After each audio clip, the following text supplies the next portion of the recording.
Glenn Maxwell, conquering the demons inside. Winning the battle with depression can propel Maxwell to become the best player he could possibly be. Glenn Maxwell had just broken down.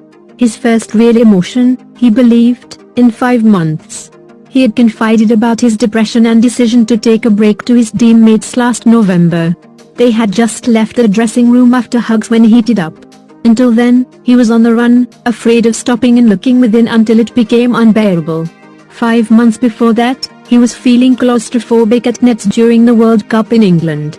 He had been dismissed a couple of times to bouncers and his mates were gunning for his head in the nets. He saw the coach whispering something to a bowler. What was he telling? Then all of a sudden, I'm getting balls past my ears when we've got no side screen. Wickets are terrible, like you're in this enclosure where you can't get out. The frustration starts to build and then your performances start to get worse. In one training session, Maxwell was nailed on the left arm by Mitchell Starc. I was pretty angry. I was frustrated. I was upset. Maxwell was rushed to the hospital with Shaun Marsh, who too was hit by a bouncer in the nets. Marsh was hoping against hope that it wasn't a fracture. Maxwell was hoping his bone was broken. It doesn't feel like it snapped right through. I was thinking about things I could do on the way back to snap it. I was so angry with myself. I had indirect anger at other people on it. It didn't make sense. I was frustrated with the way I was playing. I was frustrated with how I was being perceived. This injury was my ticket out of disappointment. He wasn't dropped, and got a phone call that he will be playing in the semi-final against England.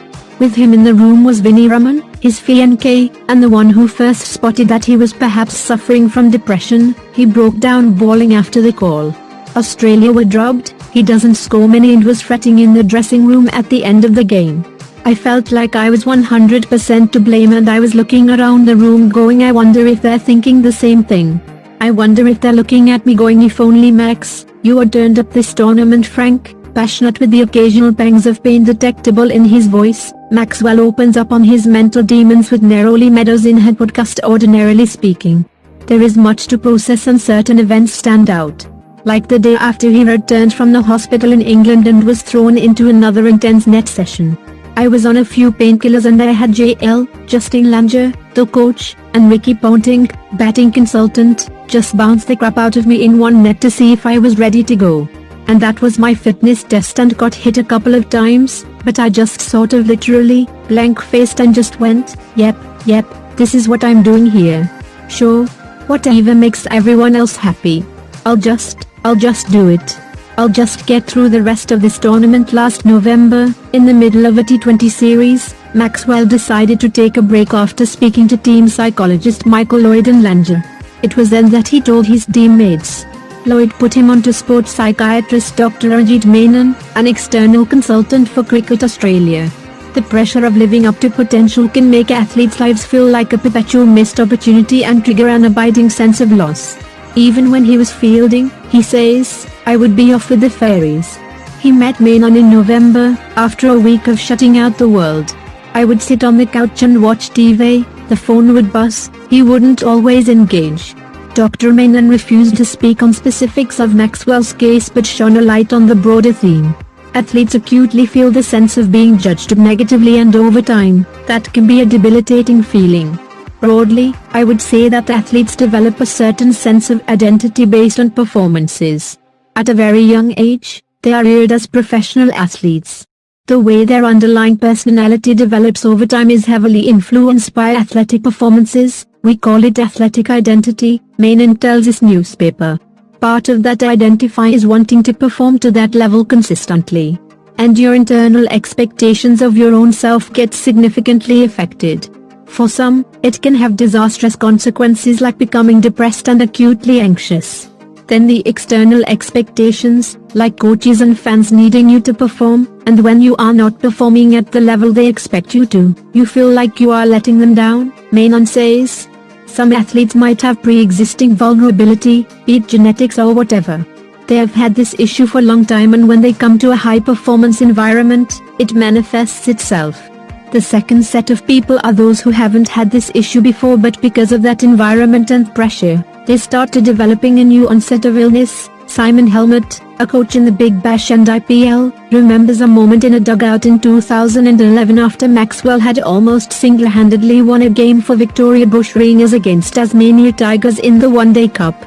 Coming in at 157/6 with less than 10 overs left, Maxwell smashed Australia's fastest domestic half-century, 27 ball 61, the 50 came off 19, to help chase down 269. His previous highest for the team was 33. When I congratulated him all excited, he goes, "You looked surprised, coach." That's what I do, and everyone laughed. It was the breakout match for us, and for him, Helmet tells his newspaper. At U19 level, he had the ability to strike the ball at far greater power than others.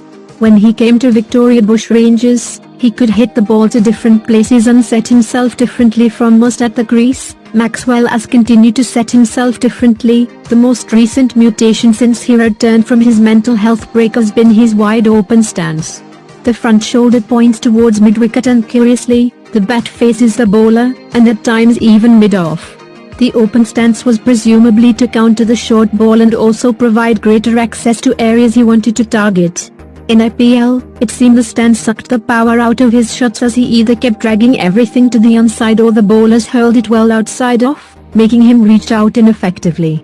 Not a single six came and Maxwell eked out 108 runs from 13 IPL games and took 3 wickets. Tom Moody, international and IPL coach, felt it could be down to the pressure of the money. Clearly, he is having trouble coming to terms with playing with the pressure of the price tag. In IPL, he told ESPN Series Info in October. Maybe, he is overwhelmed. Since getting back with the Australian team, Maxwell has reeled off 2 valuable contributions with the bat, powering them to totals beyond India's reach with his scintillating shots. Helmet, who spoke before the first ODI in Australia, was sure that runs would come for Maxwell. He is a problem solver. About the lack of runs, is it the technique or wrong shot selection?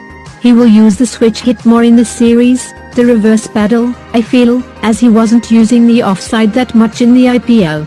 The new technique and strategy haven't matched yet. It will, I feel, in this series. Helmet has been proved right. When Maxwell's inconsistency was criticized in the past, his fans would say, "Don't nag him about what he can do more, appreciate what he does." When the external expectations fall, perhaps the internal expectations would be re-altered and Maxwell version 2.0 might well be his most unshackled, free avatar ever.